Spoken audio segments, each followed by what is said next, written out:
हम भक्ति भी कर रहे हैं, सभी देवी देवताओं की कर रहे हैं, चाहे कोई किसी भी धर्म से संबंधित है।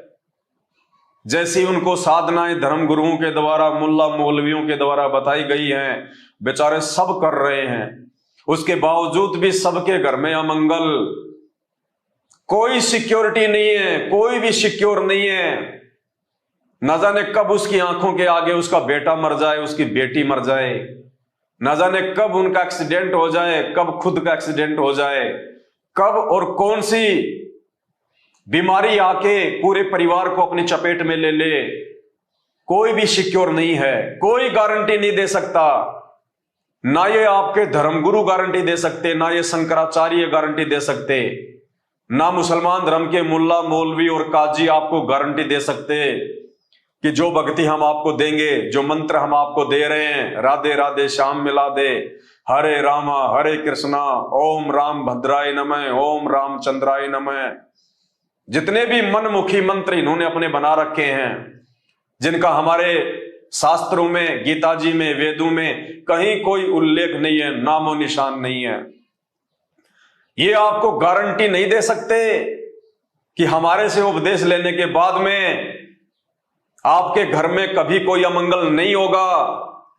ये गारंटी नहीं दे सकते कि हमारे से उपदेश लेने के बाद माँ बाप से पहले उनकी आंखों के सामने उनके बेटा बेटी नहीं मरेंगे। ये गारंटी नहीं दे सकते कि हमारे से उपदेश लेने के बाद औरत कभी विधवा नहीं होगी। ये गारंटी नहीं दे सकते कि आपकी आंखों के सामने आपके बेटा बेटी का एक्सीडेंट नहीं हो सकता, क्योंकि इनकी भक्ति नकली है, इनके मंत्र अप्रमाणित हैं, मनमुखी हैं, इनके भगवान आधे अधूरे हैं। और संत रामपाल जी से आप जिस दिन नाम उपदेश लेते हो, संत रामपाल जी आपको 11 नियम देंगे, 11 नियम। नियमों के बिना भक्ति नहीं होती है। इन नकली धर्म गुरुओं से हमने यही तो सीखा है, नाम ले लो, नाम ले लो, गुरु बना लो, गुरु बना लो। ना इनका कोई नियम, ना कोई आचरण, कुछ नहीं। इनके भगत शराब भी पीते हैं, मांस भी खाते हैं, गुटखा भी खाते हैं, जर्दा भी खाते हैं, बीड़ी भी पीते हैं, झूठ भी बोलते हैं, चोरी भी करते हैं, रिश्वतखोरी भी करते हैं, काला बाजारी भी करते हैं, मिलावट भी करते हैं, लड़ाई झगड़ा भी करते हैं, मुंह में गुटखा और 24 घंटे जुबान पे गाली, और फिर भी अपने आप को कहते हैं हम सनातनी हैं, हम परम हिंदू हैं। कभी संत रामपाल जी के प्रवचन सुन के देखो, भक्ति के नियम क्या हैं। नियम के बिना भक्ति शुरू भी नहीं होती है। जिस प्रकार एक कैंसर का रोगी डॉक्टर के पास जाता है, डॉक्टर उसका ऑपरेशन कर देता है, ऑपरेशन करने के बाद वो गोली और दवाई देता है, गोली दवाई देने के बाद वो कुछ परहेज देता है, परहेज, नियम, मर्यादा, कि भैया ये नियम है, ये मर्यादा है। अगर तूने अपना कैंसर का रोग कटवाना है तो ये तो तुझे दवाइयां खानी पड़ेगी टाइम टू टाइम, और साथ में तुझे ये परहेज भी निभाने पड़ेंगे। नींबू नहीं खाना, खट्टा नहीं खाना, मीठा नहीं खाना, दही नहीं खाना, छाछ नहीं पीना, जो भी नियम होते हैं वो नियम बताएगा। और वो डॉक्टर चाहे कितना ही अच्छा क्यों ना हो, उसने ऑपरेशन चाहे कितना ही अच्छा क्यों ना कर दिया हो, उसके द्वारा दी गई मेडिसिन कितनी भी अच्छी और महंगी क्यों ना हो, यदि आपने वो परहेज नहीं निभाए, आपने वो कॉन्स्टिपेशन नहीं निभाए, तो वो डॉक्टर उसकी दवाई, उसकी मेडिसिन, उसकी सलाह आपके रोग को कभी जिंदगी में समाप्त नहीं कर सकती। इसी प्रकार जो पूर्ण संत होता है, जो आदि पुरुष होता है, जो आदि राम होता है, जो धरती पे तत्वदर्शी संत के रूप में प्रकट होता है, भक्ति देने के लिए, भक्ति करवाने के लिए, जब हम उस संत से नाम लेते हैं, नाम क्यों लेते हैं? हम एक बहुत भयंकर रोग लगा हुआ है सभी को। एक तो होते हैं शारीरिक रोग, एक होता है आध्यात्मिक रोग, आत्मिक रोग। तो जितने भी मानव शरीरधारी प्राणी, स्त्री पुरुष बच्चे बुजुर्ग इस धरती पे हैं, चाहे वो मुसलमान हैं, चाहे हिंदू हैं, चाहे जैनी हैं, चाहे सिख हैं, चाहे ईसाई हैं, उन सभी को एक आत्मिक रोग लगा हुआ है, एक आध्यात्मिक रोग लगा हुआ है। और वो रोग क्या है? जन्म और मृत्यु का रोग, जन्म और मृत्यु। और जब तक ये रोग समाप्त नहीं होगा तब तक हम महादुखी रहेंगे। बार बार हमें जन्म लेना पड़ेगा, बार बार हमारे को गधे कुत्ते सूअर बनना पड़ेगा, बार बार हमारे को नरक में जाना पड़ेगा। तो जब हम परम संत से नाम लेते हैं तो हम अपना वो जन्म मरण का रोग कटवाने के लिए लेते हैं, मोक्ष के लिए लेते हैं कि हमारी मुक्ति हो जाए, सदा सदा के लिए जन्म मृत्यु का रोग समाप्त हो जाए, मैं जन्म मरण से दूर हो जाऊं, मैं ये कष्ट, ये दुख, ये परेशानियां हर बार मानव जन्म लेके या पशु पक्षियों का जन्म लेके ना भोगूं, ये नारकीय जीवन मुझे ना जीना पड़े। इसलिए वो परम संत की तलाश करता है, इंसान को भक्ति की जरूरत पड़ती है। तो हम अपना जन्म और मरण का रोग कटवाने के लिए जब आध्यात्मिक डॉक्टर सच्चे गुरु के पास में जाते हैं, तो जब गुरु हमें नाम देता है, हमारे को उपदेश देता है, तो वो हो गया हमारा ऑपरेशन। यानी गुरु ने वो नाम उपदेश देके हमारा ऑपरेशन कर दिया जन्म और मरण का। फिर गुरु हमें कुछ मेडिसिन देता है, जैसे वो डॉक्टर देता है। गुरु की मेडिसिन क्या है? 3 समय की आरती, जो वेदों में प्रमाणित है। हमारे नकली धर्म गुरुओं को तो ये भी नहीं पता कि 3 समय की आरतियां, 3 समय की संध्या हमारे धर्म ग्रंथों में वर्णित है। 3 समय की आरती देगा जो परम संत होगा, जो पूर्ण संत होगा, जिसकी भक्ति से मोक्ष मिलना होगा, वो 3 समय की आरती देगा, सुबह की, दोपहर की और शाम की, और शास्त्रों से प्रमाणित देगा। तो गुरु हमें मेडिसिन के रूप में 3 समय की आरती देंगे और हमें वो मंत्र देंगे जो मंत्र शास्त्रों से प्रमाणित होंगे।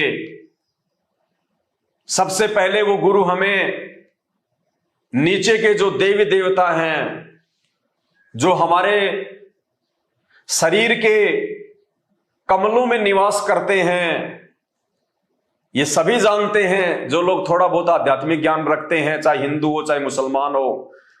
जो भी स्त्री या पुरुष है, उनके शरीर में पीछे जो रीढ़ की हड्डी है, जो बैकबोन है, उसके अंदर की साइड में सूक्ष्म रूप में कमल बने हुए हैं। कमल दल कहते हैं जिनको कमल चक्र कहते हैं, जिनमें 5 देवी देवताओं का वास है। ब्रह्मा और शांतरी जी का,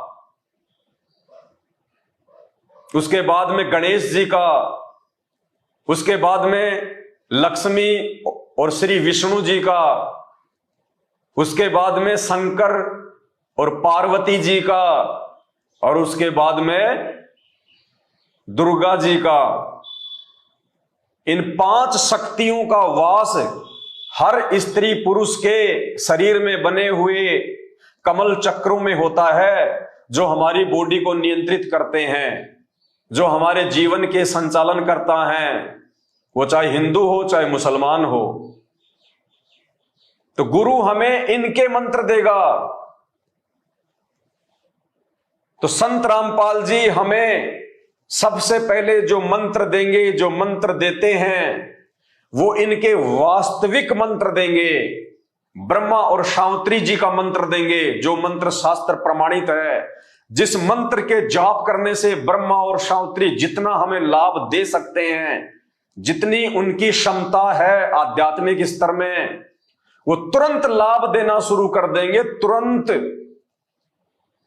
बाकी नकली धर्मगुरुओं के मंत्रों से लाभ नहीं देंगे, क्योंकि पहली बात तो एक संत रामपाल जी को छोड़ के आज पूरे विश्व में कोई धर्मगुरु नाम उपदेश देने का धरती पे अधिकारी ही नहीं है। ये जितने भी धर्मगुरु हैं, ये मनमुखी रूप से अपने आप को धर्मगुरु बनाकर अपने पैरों पे खुद ये कुल्हाड़ा मार रहे हैं। ये खुद भी नरक में जाएंगे और इनके अनुयायी तो जाने ही जाने हैं। तो सर्वप्रथम संत रामपाल जी हमारे को 7 मंत्र देंगे, जिनको प्रथम मंत्र कहा जाता है, जिनमें बीच के जो 5 मंत्र हैं उनमें एक ब्रह्मा और शांतरी जी का मंत्र। उस मंत्र के जाप से ये ब्रह्मा और शांतरी जी आपको वो लाभ देंगे, आपके शरीर में वो राहत देना शुरू कर देंगे, जो राहत आप लाखों की दवाइयां खा के बड़े से बड़े डॉक्टर से परामर्श लेके प्राप्त नहीं कर सकते। उसके बाद में श्री गणेश जी का मंत्र देंगे। गणेश जी का मंत्र जैसे ही हम शुरू करेंगे, गणेश जी अपने स्तर का पूर्ण लाभ उस साधक को देना शुरू कर देंगे। उसके बाद में लक्ष्मी जी और श्री विष्णु जी का मंत्र देंगे। जो मंत्र श्री विष्णु जी स्वयं जाप करते हैं, वही मंत्र संत रामपाल जी फिर अपने भगत को देंगे। और जब हम उस मंत्र का जाप शुरू करेंगे, जिस मंत्र का जाप स्वयं श्री विष्णु जी करते हैं, तो ब्लूटूथ से ब्लूटूथ का तुरंत जो है वो कनेक्शन हो जाएगा और तुरंत वो लाभ मिलने शुरू हो जाएंगे। उसके बाद में संत रामपाल जी हमें माता पार्वती और महादेव जी का मंत्र देंगे। और जो लाभ श्री शंकर जी और पार्वती जी एक भगत को दे सकते हैं, बेस्ट से बेस्ट, उत्तम से उत्तम, क्योंकि ये उत्तम मंत्र हैं इस सृष्टि के, ये इन देवी देवताओं के वास्तविक मंत्र हैं, इनके बीज मंत्र हैं, इनके मूल मंत्र हैं। ये देवी देवता अगर आकर्षित हो सकते हैं किसी भगत पे, तो केवल इन्हीं मंत्रों से हो सकते हैं। बाकी इनका नाम आप चाहे पूरी जिंदगी उच्चारते रहिए कि हे माता पार्वती, हे भगवान शंकर, हे भोलेनाथ, कितनी भी आप जी हरिद्वार से कावड़ पे कावड़ लेके आ जाइए, कितना ही आप शिवलिंग पे बेल पत्र और जल चढ़ा दीजिए, कितने ही आप जी केदारनाथ बद्रीनाथ की पैदल यात्रा कीजिए, आपको 0/0 लाभ नहीं मिलेगा उस भक्ति से, क्योंकि वो मनमुखी भक्ति है।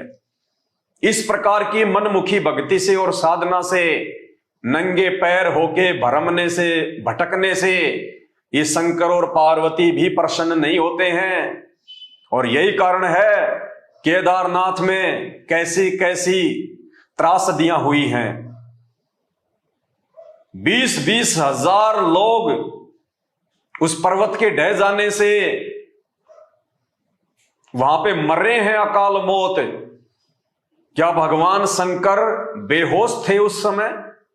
क्या भगवान शंकर को इस बात का नहीं पता था कि मेरे भगत कहां कहां से चल के आए हुए हैं, कितना पैसा और अपना समय बर्बाद करके मेरे दर्शनों के लिए नीलकंठ पे आए हैं, केदारनाथ पे आए हैं? क्या भगवान शंकर को वो जनसंख्या, वो भीड़, वो दिखाई नहीं दे रही थी?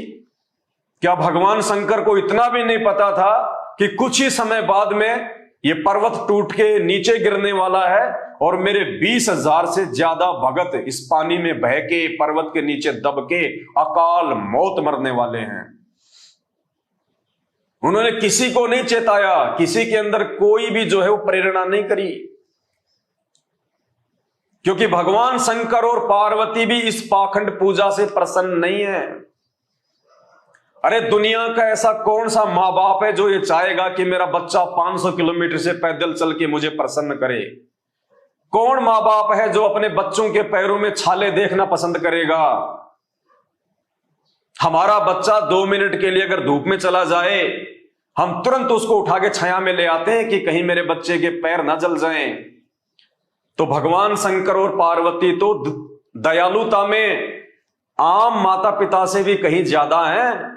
तो ये कैसे चाहेंगे कि उनका भगत 300 किलोमीटर, 400 किलोमीटर, 500 किलोमीटर पैदल चल के आए?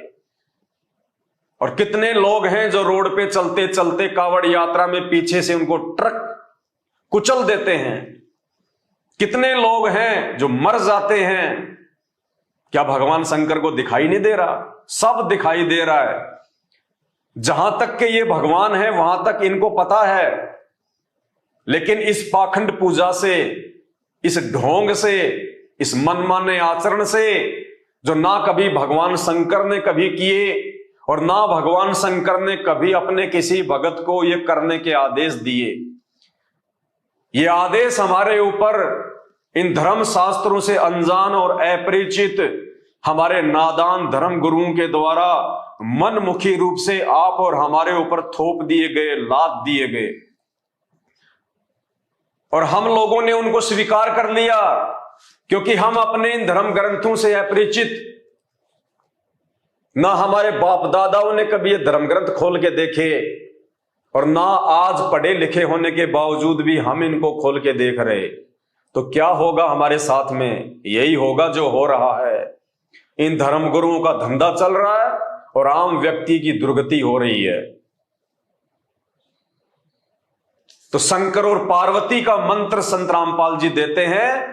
उस मंत्र का जाप पार्वती और शंकर जी भी करते हैं। और जब उसी मंत्र का जाप अधिकारी और पूर्ण गुरु से लेके, तत्वदर्शी संत से लेके जब हम शुरू करते हैं तो हमें पार्वती और शंकर जी के स्तर का पूर्ण लाभ मिलता है। शंकर और पार्वती जी मजबूर हो जाते हैं, विवश हो जाते हैं उस भगत को उन मंत्रों का जाप करने के चलते वो लाभ देने के लिए। उसके बाद में पांचवा जो मंत्र है वो दुर्गा जी का मंत्र है, शेरावाली का मंत्र है, जो केवल संत रामपाल जी ही देने के अधिकारी हैं पूरी दुनिया में। और इस धरती पे कोई भी धर्मगुरु ऐसा नहीं है जो उस मंत्र को दान जो है वो कर दे। अगर किसी ने संत रामपाल जी से वो मंत्र चुरा के, या कोई ऐसा नालायक व्यक्ति जो संत रामपाल जी से वो मंत्र प्राप्त करके और कुछ समय उपरांत उनकी भक्ति को छोड़ के मनमुखी रूप से खुद ही वो गुरु बन बैठे और खुद लोगों को वो मंत्र दान जो है करने लग जाए, उससे भी कोई लाभ नहीं होगा। क्योंकि जब तक अधिकारी व्यक्ति मंत्र नहीं देगा उस मंत्र का संपूर्ण लाभ साधक को नहीं मिलेगा। जैसे बुलेट होती है, गोली जो बंदूक से चलती है, एक व्यक्ति ऐसा है जो उस गोली को, उस बुलेट को अपने हाथ में लेके और उसको किसी निशाने पे मार रहा है, उसको फेंक रहा है। तो हम सब जानते हैं वो गोली, वो बुलेट अपना वास्तविक काम नहीं करेगी, सही काम नहीं करेगी। और उसी बुलेट को, उसी गोली को यदि उस बंदूक के अंदर डाल के और फिर यदि निशाना मारा जाएगा तो वो बुलेट अपना वास्तविक काम करेगी। इसी प्रकार यदि इन मंत्रों को संत रामपाल जी के अलावा, उस अधिकारी सतगुरु के अलावा, उस तत्वदर्शी संत के अलावा, उस बाखबर के अलावा यदि कोई व्यक्ति किसी को दान भी करेगा तो वो मंत्र अपना वास्तविक काम नहीं करेंगे। उन देवी देवताओं का जो लाभ है उन साधकों को पूर्ण लाभ नहीं मिलेगा। वो खुद भी अंत में सर्वनाश को प्राप्त होगा और उस व्यक्ति से मंत्र लेने वाले लोग भी अंत में दुर्गति को ही प्राप्त होंगे। तो ये वास्तविक मंत्र इन देवी देवताओं के वर्तमान में इस धरती पर केवल परम पूज्य सतगुरु रामपाल जी भगवान के पास में है।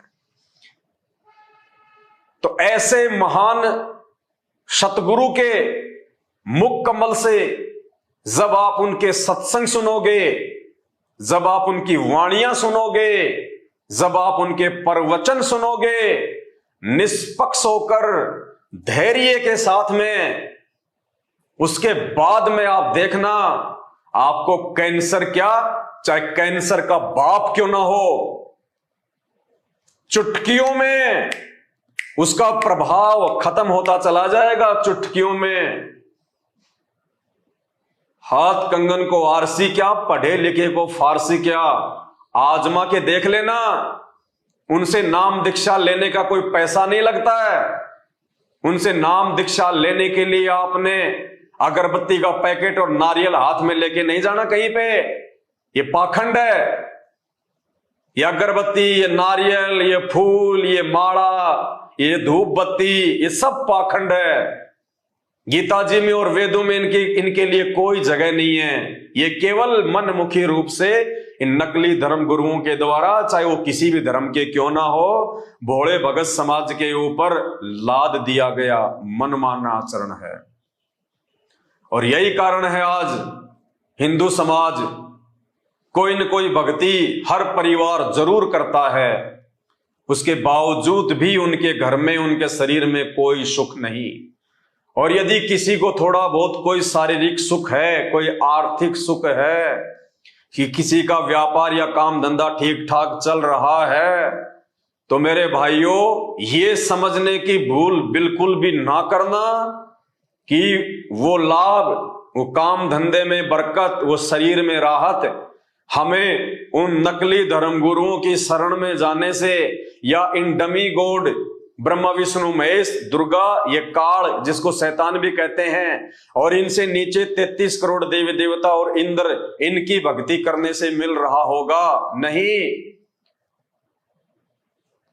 ब्रह्मा विष्णु महेश, इनकी माता दुर्गा और इनका पिता शैतान, और नीचे के 33 करोड़ देवी देवता, ये आपको ना ही तो कोई लाभ दे सकते हैं और ना ही आपका कोई नुकसान जो है वो कर सकते हैं।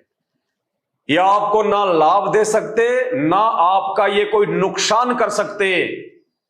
ये केवल आपको उतना ही देते हैं जितना उस पूर्ण परमात्मा ने, उस आदि पुरुष ने, उस आदि राम ने आपके संस्कार में, आपके भाग्य में, उस विधाता ने लिख दिया है।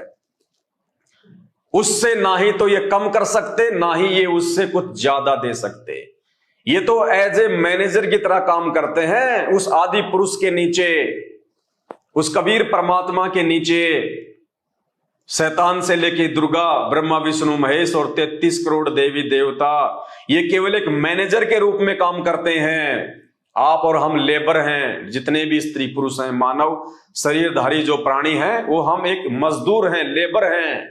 जैसे एक बहुत बड़ी फैक्ट्री का कोई मालिक है और मालिक ने लेबर के ऊपर कंट्रोल करने के लिए, उनसे काम करवाने के लिए एक मैनेजर नियुक्त किया होता है। मैनेजर फिर अपने नीचे एक सुपरवाइजर को नियुक्त करता है, सुपरवाइजर फिर अपने नीचे ठेकेदार को नियुक्त करता है। इसी प्रकार वो मालिक, वो सेठ, वो आदि पुरुष है, वो परम पुरुष है जो आज धरती पे संत रामपाल जी के रूप में प्रकट है। और उस आदि पुरुष ने, उस सेठ ने, उस मालिक ने, जो उस कंपनी का सेठ है, और वो आदि पुरुष जो इस सृष्टि का सेठ है, इस सृष्टि का मालिक है। जैसे उस कंपनी के मालिक ने लेबर के ऊपर नियंत्रण करने के लिए, उनकी देख रेख के लिए, काम को सही तरीके से करवाने के लिए एक मैनेजर नियुक्त किया हुआ है, उसी प्रकार उस आदि पुरुष ने, उस सृष्टि के रचनहार ने इस 3 लोक की सृष्टि के ऊपर नियंत्रण करने के लिए शैतान को नियुक्त कर रखा है, उस काल को नियुक्त कर रखा है। अब आप कहेंगे शैतान को क्यों नियुक्त किया, काल को क्यों नियुक्त किया? क्योंकि जब ये शैतान, ये काल अपनी पत्नी दुर्गा के साथ में उस सेठ के लोक में रहा करता था, उस पूर्ण परमात्मा आदि पुरुष के जो है वो सतलोक में रहा करते थे, सचखंड में रहा करते थे, जो इनके लोकों से ऊपर है, जो ब्रह्मा विष्णु महेश के लोकों से ऊपर है, जो दुर्गा के लोक से ऊपर है, जो उस काल के लोक से ऊपर जो सतलोक है, जो सबसे ऊपर का धाम है।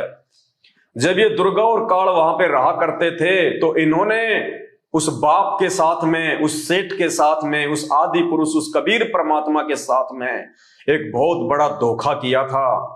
उस धोखे की सजा इनको मिली। उस परमात्मा ने, उस सेठ ने इनको नीचे पटक दिया, इनको कुछ ब्रह्मांड दे दिए, इनको कुछ लोक दे दिए और इनको अपने सतलोक से निष्कासित कर दिया और 16 शंख कोश की दूरी पे इनको जो है स्थापित कर दिया।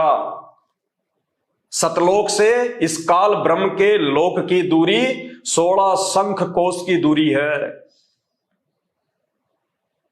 और ये अपने साथ में वहां से कुछ आत्माएं ले आए थे, जो आप और हम सब हैं, जो यहां पे इंसान रूप में हैं, गधे कुत्ते सुअर के रूप में हैं। हमने भी इस शैतान के ऊपर अपने उस परमात्मा से आस्था हटा के इस शैतान के ऊपर आस्था लगा ली थी वहां पे सतलोक में। तो इस कबीर परमात्मा ने, इस आदि पुरुष ने हम सबको वहां से निष्कासित किया, और उसके बाद से हम लोग ये सब दुख भोग रहे हैं यहां पे।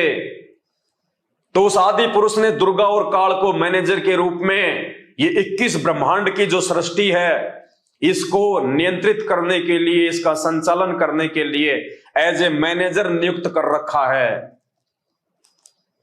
और इस शैतान ने, इस काल ने, इस दुर्गा ने फिर ब्रह्मा विष्णु महेश को नियुक्त किया, अपने पुत्रों को नियुक्त कर दिया एज ए मैनेजर। और ब्रह्मा विष्णु महेश ने इन 33 करोड़ देवी देवताओं को नियुक्त कर दिया। भाई और बहनों, जब आप सृष्टि रचना पढ़ोगे संत रामपाल जी के मुख कमल से, तभी आप इस गहरे उलझे हुए आध्यात्मिक रहस्य को समझ सकते हो। ये ठीक इसी प्रकार है जिस प्रकार भारत देश का एक राष्ट्रपति है, और जो राष्ट्रपति होता है वो देश का प्रथम नागरिक होता है। उनके ऊपर कोई किसी प्रकार का लांछन नहीं लगाया जा सकता, वो निष्पाप होता है, वो देश का प्रथम नागरिक होता है, उसके ऊपर कोई दोषारोपण नहीं किया जा सकता। इसी प्रकार वो कबीर परमात्मा जो सतलोक में बैठा हुआ है, जो सबका बाप है, जो आदि पुरुष है, जो प्रथम पुरुष है, वो समझो राष्ट्रपति है। फिर राष्ट्रपति के नीचे जो है वो प्रधानमंत्री आता है, जो पूरे देश का संचालन करता है। तो इसी प्रकार उस आदि पुरुष के बाद में ये काल है, जो एज ए प्रधानमंत्री यहां पे 21 ब्रह्मांड को संचालित करता है, अपनी पत्नी दुर्गा के साथ मिलके। लेकिन वो प्रधानमंत्री अकेला पूरे देश का संचालन नहीं कर सकता, इसलिए उसने अपना एक मंत्रिमंडल बना रखा है, उसने एक गृह मंत्री बना रखा है, उसने एक जो है रक्षा मंत्री बना रखा है, और उसने एक विदेश मंत्री बना रखा है। 3 मंत्री उसने बना रखे हैं जो पूरे कैबिनेट के ऊपर अपना नियंत्रण करते हैं। तो ठीक इसी प्रकार ये दुर्गा और काल अकेले इस 21 ब्रह्मांड को संचालित नहीं कर सकते, इसलिए उसने अपने 3 मंत्री बना रखे हैं, ब्रह्मा, विष्णु और महेश। ब्रह्मा जी को काम दे दिया जीवों की उत्पत्ति करना, विष्णु जी को काम दे दिया सबका पालन पोषण करना, और शंकर जी को ड्यूटी दे दी अंत में सबका संहार करना। फिर वो जो मंत्रिमंडल है जो प्रधानमंत्री का, 3 जो उसके जो मंत्री हैं, रक्षा मंत्री, गृह मंत्री और विदेश मंत्री, उन्होंने फिर नीचे अपने और जो है एमपी और जो ये एमएलए होते हैं उनकी नियुक्ति कर रखी है, उस काम को और अच्छे से सुचारू रूप से उस व्यवस्था को चलाने के लिए। तो इसी प्रकार फिर ब्रह्मा विष्णु महेश ने इंद्र को नियुक्त कर रखा है, और इंद्र ने फिर 33 करोड़ देवी देवताओं को नियुक्त कर रखा है इस 3 लोक की सृष्टि के संचालन के लिए। जिस प्रकार हर एक स्टेट में मुख्यमंत्री हो गए, मुख्यमंत्री ने फिर विधायकों को नियुक्त कर रखा है, फिर उनके नीचे सभी जिलों के जिला कलेक्टर आते हैं, फिर गांव में जैसे कोई सरपंच आ गया, कोई चेयरमैन आ गया। तो ऐसे एक देश को चलाने के लिए जिस प्रकार से देश के राष्ट्रपति ने, देश के प्रथम नागरिक ने बहुत सारे लोगों की ड्यूटी लगा रखी, उनकी सेवा लगा रखी, उनको जिम्मेदारियां दी गई है ताकि सही प्रकार से संचालन हो सके, उसी प्रकार उस आदि पुरुष ने, उस परम पुरुष ने, उस सृष्टि के रचनहार ने, उस कबीर देव ने, जिसकी महिमा वेद चीख चीख के गा रहे हैं, जो आज संत रामपाल जी के रूप में धरती पे प्रकट है, उस आदि पुरुष ने 21 ब्रह्मांड की सृष्टि को संचालित करने के लिए दुर्गा और काल को ब्रह्मा विष्णु महेश को, इंद्र को, फिर 33 करोड़ देवी देवताओं को नियुक्त कर रखा है। तो इन देवी देवताओं के जो मंत्र हैं, जो इनके बीज मंत्र हैं, जो इनके वास्तविक मंत्र हैं, जिन मंत्रों से ये देवी देवता हमारे को अपने स्तर का लाभ दे सकते हैं, वो मंत्र देने के अधिकारी केवल संत रामपाल जी हैं।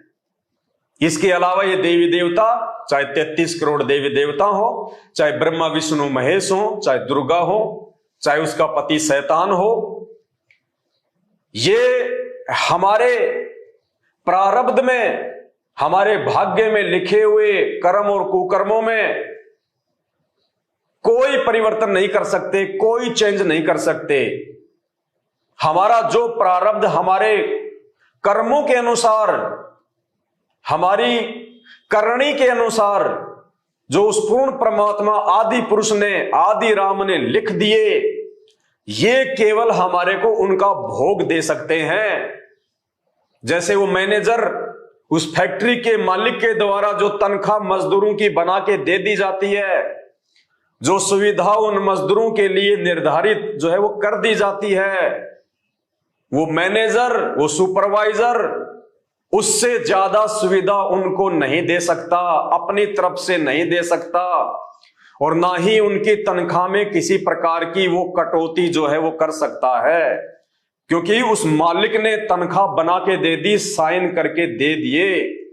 तो इसी प्रकार उस पूर्ण परमात्मा आदि पुरुष ने, उस प्रथम पुरुष ने, उस स्वयंभू परमात्मा ने, कबीर देव ने हम जीव आत्माओं के भाग्य में, हमारे संस्कार में, हमारे प्रारब्ध में, हमारे ही कर्मों के अनुसार जो लिखना था वो लिख दिया।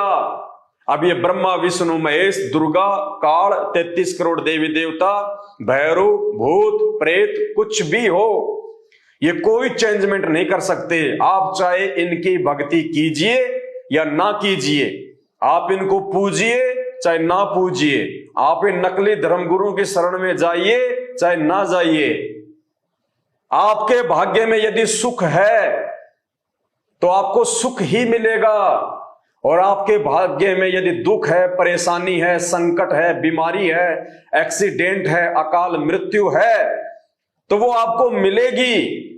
ये ब्रह्मा विष्णु महेश, दुर्गा, उसका पति काल और 33 करोड़ देवी देवता, ये आपके भाग्य में किसी प्रकार का कोई भी चेंजमेंट नहीं कर सकते हैं। चाहे आप इनकी कितनी आरती कर लो, कितनी इनकी भजनमाला कर लो, कितना इनकी लीलाओं का गुणगान कर लो, आप कितना ही केदारनाथ जाइए, बद्रीनाथ जाइए, आप जी कावड़ लेके आइए, आप जी ये व्रत कीजिए, कुछ भी कीजिए, तो फिर इसको चेंज कौन कर सकता है?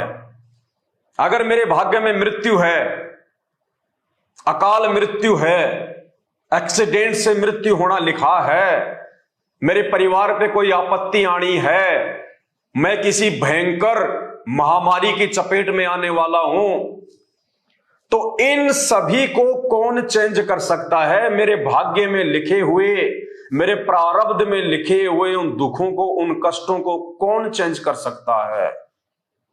केवल वो आदि पुरुष, वो आदि राम, वो सबका जनक, वो सृष्टि का रचयिता, वो कबीर देव, वो स्वयं ही इस धरती पे आप और हमारे इन दुखों से दुखी होके, आप और हमारी इन तकलीफों को देख के, क्योंकि वो परम दयालु है, वो दयावान है, उससे अपने बच्चों का दुख देखा नहीं जाता, जो इस शैतान के द्वारा, ब्रह्मा विष्णु महेश के द्वारा जो हमारे को यहां पे दिया जाता है, वो परमात्मा देख नहीं सकता।